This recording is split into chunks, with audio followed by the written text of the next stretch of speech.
What up, folks? Pops from PopSauceSauces.com. Today, we're going to be making something that I should have had done back in November. It's already the beginning of the year, but winter's already here. And what I'm going to do is do it now where it can be ready for the spring, as those springtime flus, colds, RSPs, COVID, whatever have you for it, this will be ready. What we're going to be making is fire cider. The ingredients that we're going to be used, of course, everything is organic, is horseradish root, very hard to find, garlic, parsnip, turmeric, ginger, apple crisp, apple, honey crisp apple, Granny Smith apple, a red onion, lemon, organic rosemary, organic oregano, and organic thyme. We're going to cut up all these ingredients and put them in a solution of brine, which we'll make out of canning salt, and I use distilled water. We're going to prep that in a minute, but right now we're going to move right into the project by first washing everything in a vinegar and salt solution, and we're going to take care of that right now. As most of you already know, when we do this, we put skin and all whenever we do anything that involves fermenting.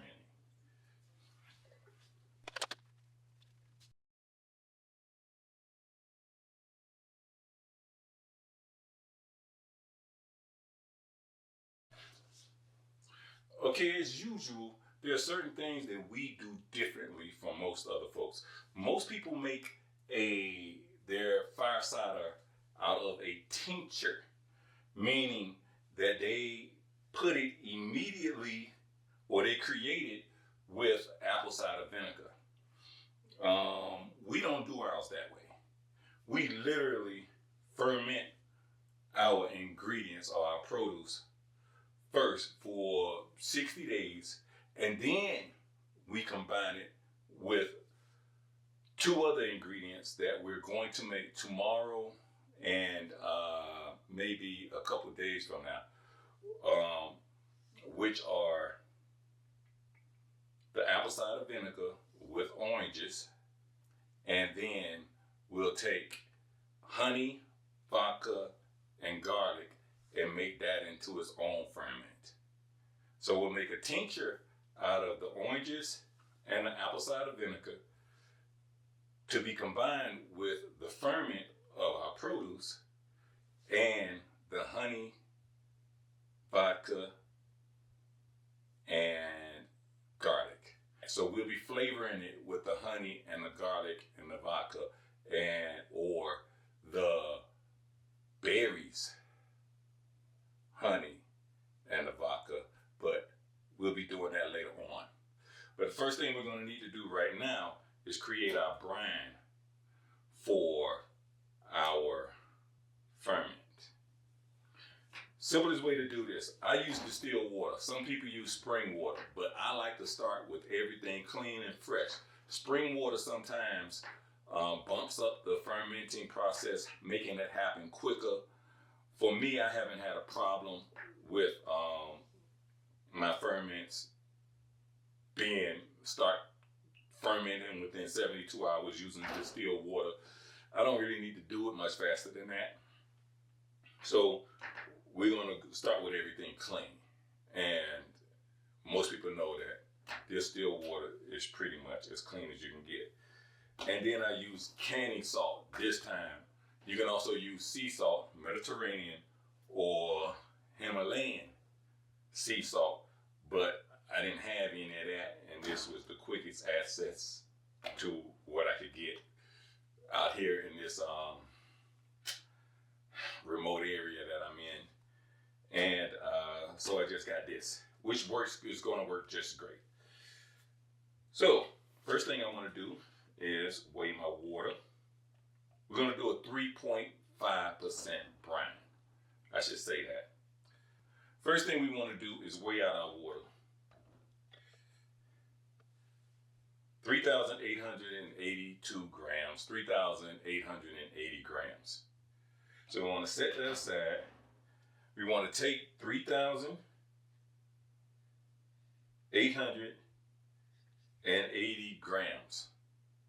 We're making a 3.5% brine. We want to multiply 3,880 by 3%. Gives me 116. So basically, I need 116 grams. So I take my bowl, set it on my scale, zero it out, and simply put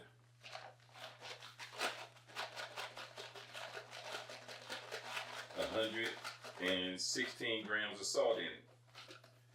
Now technically I went over, so I'm at 135.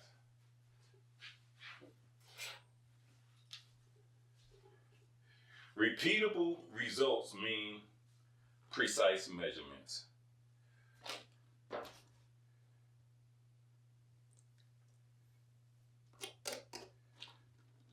Instead of going 116, we're going to go 120. That's going to be our measurement. 120. So we simply take 120 grams of salt and then add water to it.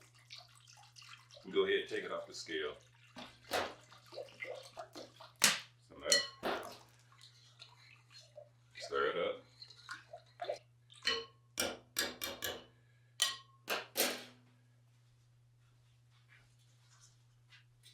Grab a funnel and then just pour your water, your solution back into your jug. There you have your 3.5% brine. Okay, the first thing we're going to do, what I hate doing, we're going to take care of this garlic.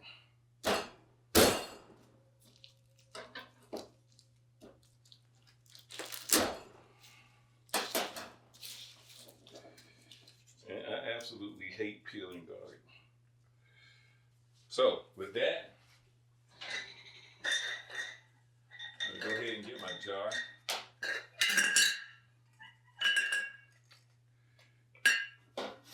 Get it set aside. I want to put on some gloves as to not be touching the meat.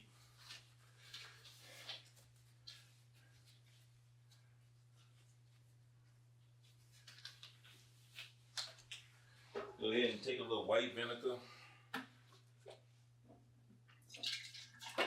pour it into your jar.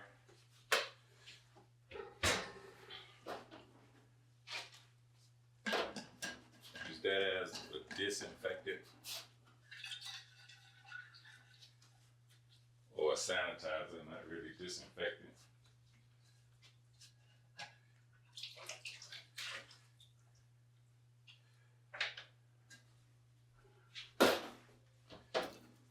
There you want to start.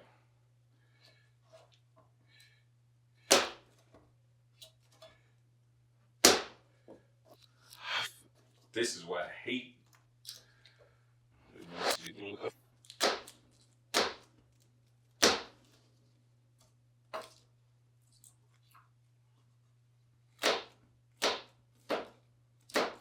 Now, if you cut against the grain, it's going to be definitely a lot more difficult than cutting with the grain. And I know this.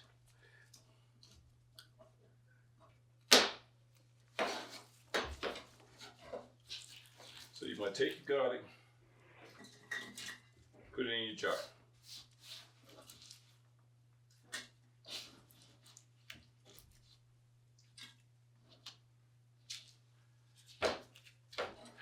Next, you want to slice up your onion. Tip for onions. When you're slicing your onions, breathe through your mouth.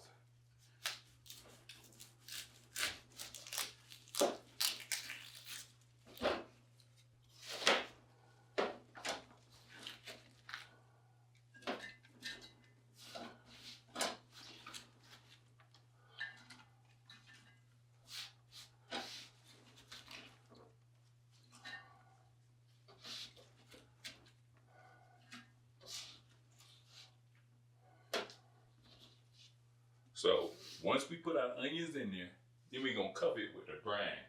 Help kill some of that.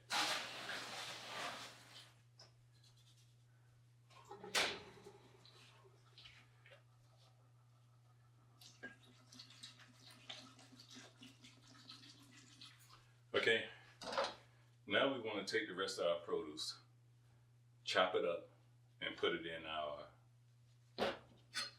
ferment, our brine or whatever. Again, I disinfect it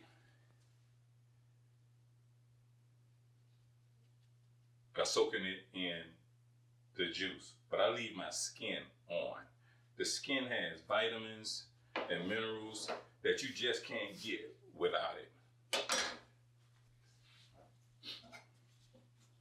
So I definitely leave mine on, but if you feel better cutting it off, please do so.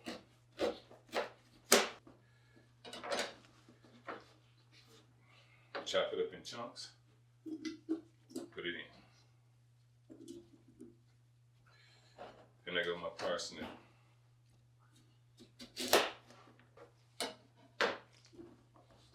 And it goes.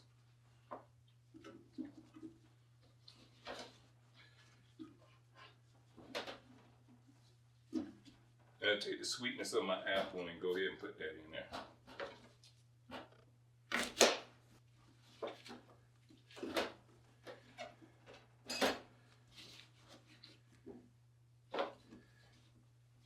Now, honestly, before I put all of my apples in there, you might want to go ahead and dump in your rosemary, your thyme,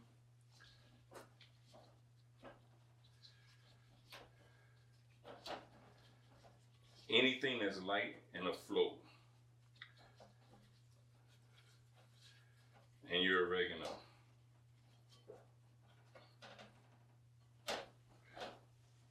So you want to keep all of that under your brine, if possible.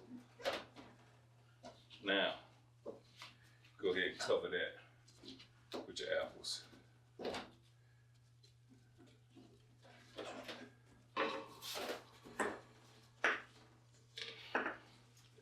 You want to push down if possible, but you don't want to smush. Just want to get it packed down a little bit more, but you still got a ways to go.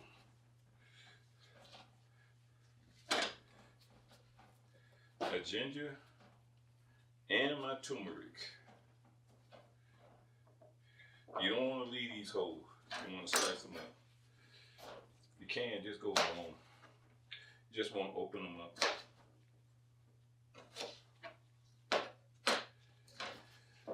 I got 2 done, but I'm not using 2. I'm going to save 1.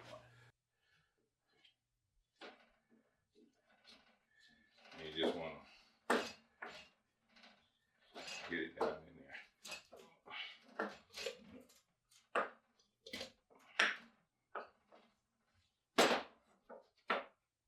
Want everything down.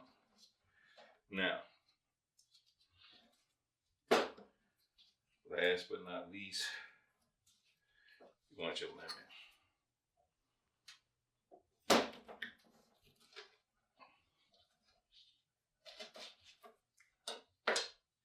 Open it up long ways.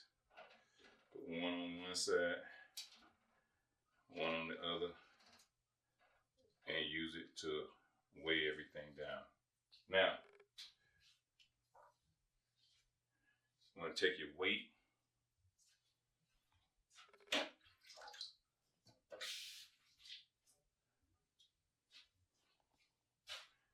Make sure it's rinsed and cleaned. You want to use that right on top.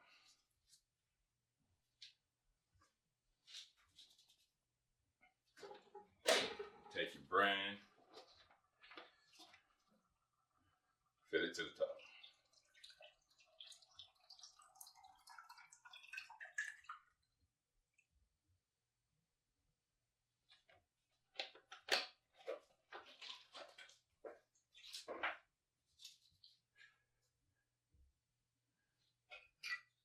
Now, generally, I like to take vodka and put it in here. But unfortunately, I don't have any. So we're going to go with the next best thing, vinegar.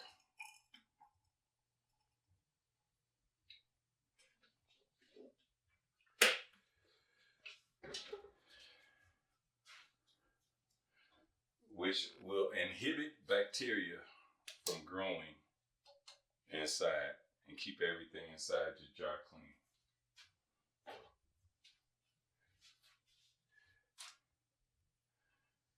I'm going to take your towel, screw it on, take your breather, pop it in, and there you have it. First stage of your fire cider.